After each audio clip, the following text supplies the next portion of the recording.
Child custody is a messy and complex issue. You want to know why mediation is a really great alternative to you. And here with some strategies for child custody mediation, my friend, the attorney, Sid Unrau.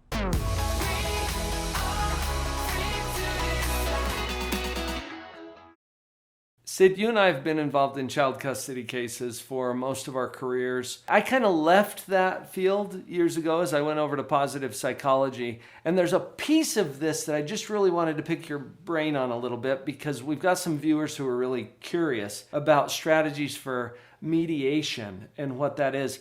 Maybe you could help us to understand what that is, first of all, and then help us out with some strategies. So when it comes up, mediation in the context of a child custody case, what are we talking about here? Mediation is one of my favorite parts of the law. It's one of the things I was able to study in law school, and I had no idea at the time that it would turn out to be one of my favorite things that I do as an attorney. Mediation is an alternative to going to court, basically. It's an alternative to getting a solution instead of having a judge decide for you, because in mediation, you are in control. And that is just a wonderful thing. Mediation is a situation where you have a neutral mediator who doesn't take sides, but who is expert enough to know what the issues are and how to come up with creative solutions to, or at least creative suggestions, so that you can get some solutions that you might want to have. Mediation is a confidential process. You can't bring anything from mediation into court. You can't say, well, in mediation, this person was willing to do this and that, but now she's taking an opposite position. It's all confidential. It's a place where you can let everything out on the table. There are some caveats. You can't talk about abuse and expect that to not be brought to the court's attention or to be brought to the authorities' attention. And also another caveat is you can't talk about hiding assets. You can't secretly hide assets from one side. Mediation is in good faith. That means that everything's on the table.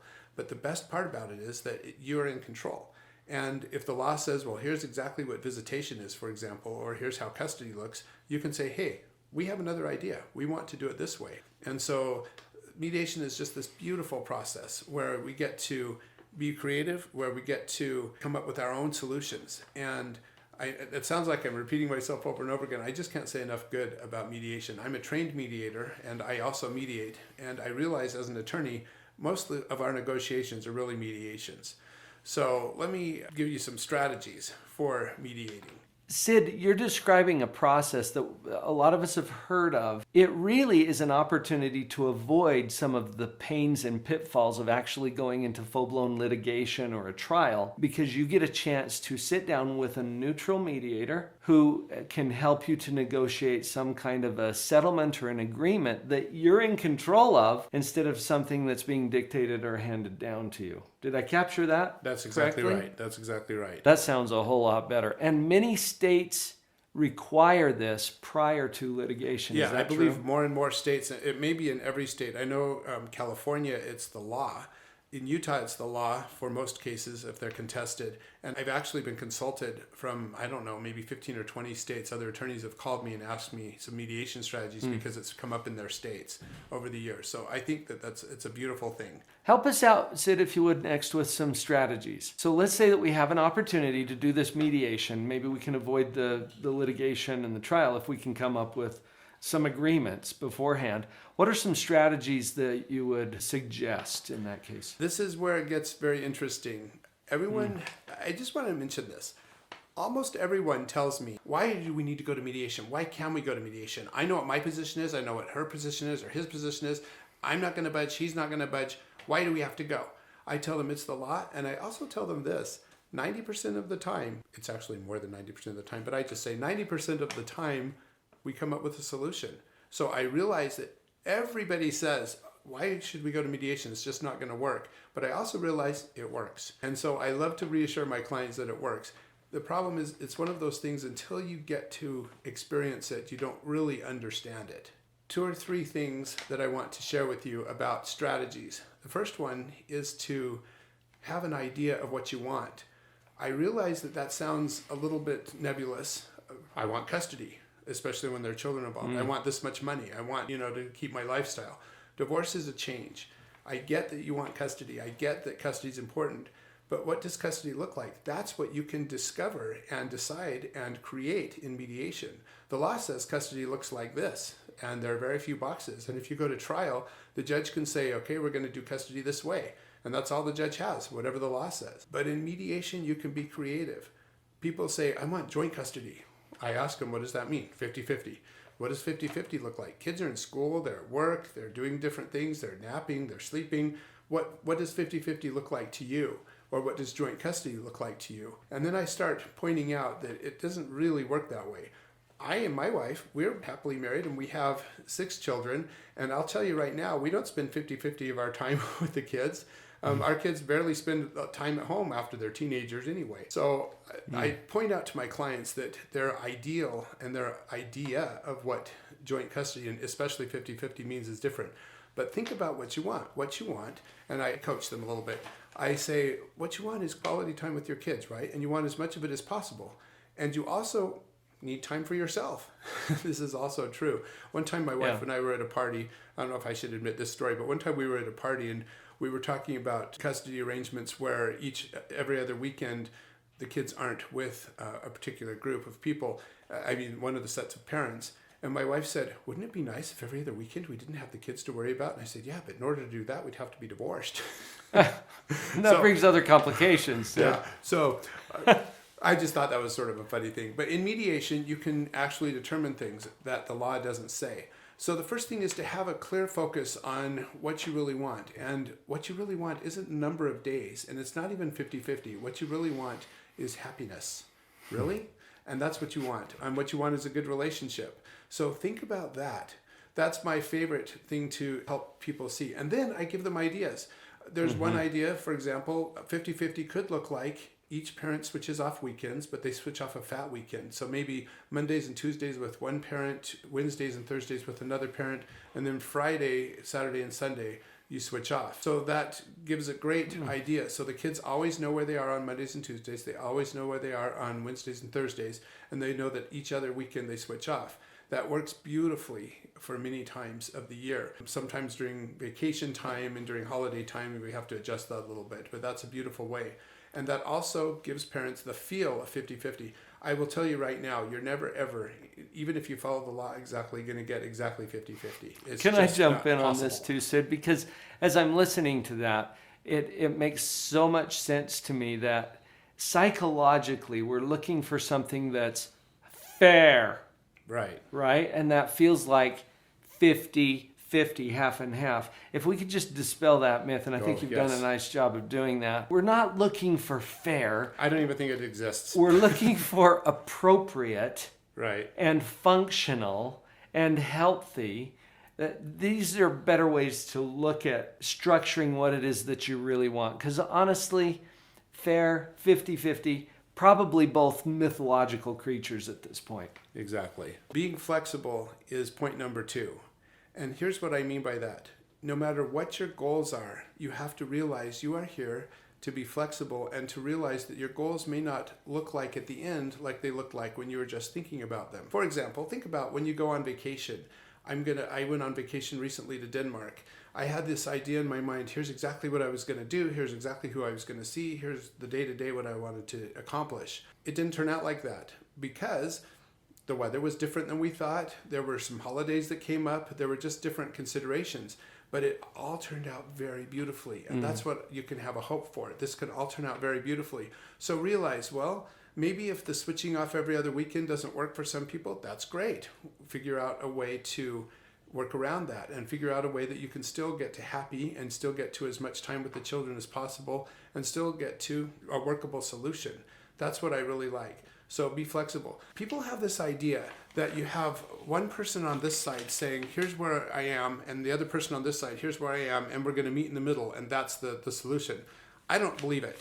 I don't think that that's really ever what happens. I think it's more like we have an array of things on one side and an array of things on the other, and we sort of see where the arrays sort of coalesce or sort of where they overlap a little bit. Mm-hmm. And we find a solution in that overlap. There is always overlap. And that's what I like to point out to people. Go to the overlap part and work from there rather than go from these polarized positions. And it may not, if we were to continue on with the line analogy, it may end up, instead of in the middle, it may end up over here on some issues and over here on other issues.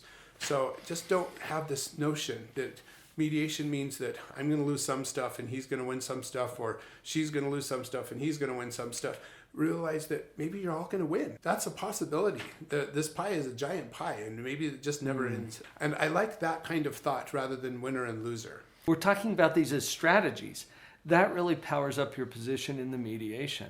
So I'm hearing from you that first point was about focus. Get clear about what it is that you want. And then your second point is about flexibility. The strategy of, okay, here's what I want, but there's going to be some overlap and there's going to be some meshing and some give and take and some flow. Perfect. Yes. And also to help you with both of those things, with both focusing and compromising, I find it very helpful to have a list of all the issues. If you have an attorney, it's good to go over that list with your attorney. But if not, you just come up with all the issues, because here's what often happens. Sometimes in mediation, you get focused so much on one aspect of it, exactly how holidays are going to work, or exactly how child support is going to work, or exactly how the clothes are going to go back and forth, or are we going to each have our own clothes, or whatever, that you forget that there are other issues that you also want to get to. And sometimes, and I hate to say this, but sometimes we spend 90% of the time on the big issues, but we spend 90% of the time on certain issues, and then everything else has to fit into the last 10%. And that, to me, sounds like the wicked stepsisters trying to force their feet into the glass slipper.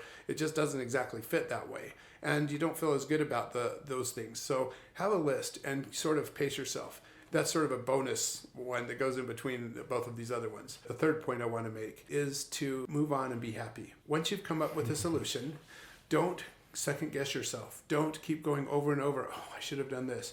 Just don't. Trust that if you've covered your list, if you've got the things that you really want, that you can make it work. That's what people sometimes get stuck in. They think, oh, if only I'd done this slightly differently. I want to give an example. It doesn't have anything to do with mediation, but it taught me a lot. I'm a 10-year-old kid in Alabama at my cousin's house. One of them has a pool table set up with a Civil War battle. Why? Because if only this person had done this differently, the South would have won. This is more than 100 years later, and they're still talking about how the South could have won. What life would have been like had Dixie risen and stayed a separate country from the United States. Really? You can do that in your life. You can, well, if we'd just done this, my child would have been here more, or gone to this school, or I would have been able to move to France, or whatever. I don't know. But the point is, don't beat yourself up over what might have been or could have been. Make what you decided and trust that what you decided was good, because you're informed. You trust yourself. You're a parent and you have an idea of what's in the best interest of your children. And deep down, I think we know what's good and we can make it work. And I think that's generally a human trait. We can survive under lots of circumstances. Just for example, right now, I'm living in my basement. We left town for 10 days. The operation on our house was supposed to take 4 days. Well, we're 2 weeks later, and the operation we hope is going to end today. But you know what? We're surviving. We're thriving. I talked to Dr. Paul when I first got here about, I was worried about my socks today. I only have 3 pairs of socks that I'm cycling through. We don't always get to the laundry every 3 days because we anticipated getting back from vacation and moving right back in. So I don't even know where my other socks are, things like that. The truth is, no matter what you've decided in mediation, you can make it work, and you can make it work well, and you can be happy about it. And think of what it does for the children.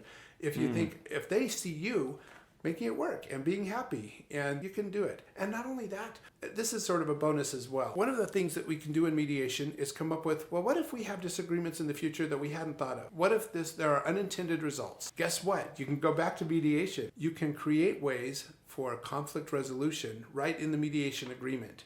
You can say, okay, in the future, if something comes up that we had not anticipated, here's what we're going to do about it. We'll make a tentative agreement to do this. We'll talk about it. And if we can't talk, then maybe we'll go to mediation before we go to trial again, or before we take it to the judge.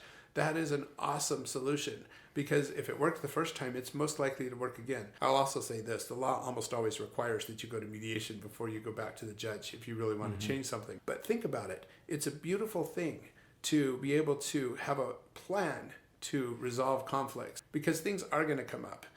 People get sick, people get injured, somebody gets an opportunity to go to the summer in another country or something like that. And so all of a sudden, what does that do to visitation? If one parent gets her 2 weeks or 3 weeks, but the other parent has to give up all of his time because the child's going to be on a study abroad or something like that. Well, there are ways to work it out, and there are ways to work it out that are in the best interest of everyone. And really, The best interest of the children is the most important thing. So when you go to mediation, just to recap a little bit, make sure that you have what's most important to you in mind. Make sure that you put everything on the table, that you are willing to compromise, and that you're willing to recognize the places where you guys agree on things and build from there. And also remember to be happy about your agreement. Just decide to be happy about it. Sometimes people, I think, just beat themselves up over stuff over and over again.